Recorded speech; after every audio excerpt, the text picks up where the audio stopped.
UFC Fight Night this weekend, Usman versus Buckley, and I wanted to take a time to touch on this fight right here. Malcom Wellmaker versus Kris Moutinho. Now, you guys might know Malcom Wellmaker. He recently joined the UFC. He only has one fight. He brutally counter-right hook KO'd Cameron Simon. Beautiful debut. He was looking like the next guy up at 135. They're looking to bring back Kris Moutinho. You guys might remember that he got pieced up real good a couple years ago by Sean O'Malley. Really showed that he had a chin. He did get standing stoppage in that fight in the third round, but he really showed that he had a chin. He did a scrap.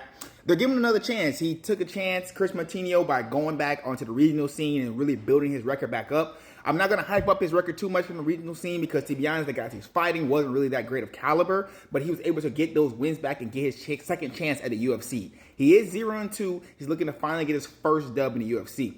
Now, the reason why I'm going to touch on this specifically because I like how Malcom Wellmaker's looking. He's looking powerful. He's looking explosive. He's looking quick. He's looking like he's the real deal for a new up-and-comer. And I think this fight right here is really going to give us something to understand. Seeing that Kris is somebody that we know from beforehand who is willing to take damage, willing to be in there and fight, get scrappy, I see how this is going to be possibly the perfect test for Malcom Wellmaker.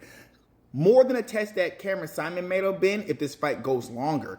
Of course, they're looking for Malcom Wellmaker to get this finished. They're really trying to build his name up off of a guy who hasn't been in the UFC in years. They wanted him to get a spectacular finish. But just based on the fact that I've seen Kris Moutinho take the time to continue to build and sharpen his skills. Once again, not against the cream of the crop of regional scene. I could see possibly being able to have some veteranship skills for having a little bit more fighter make this fight go the distance. So I'm still thinking in taking Malcom Wellmaker by decision or knockout, but I'm starting to lean more and more that this fight might go the distance.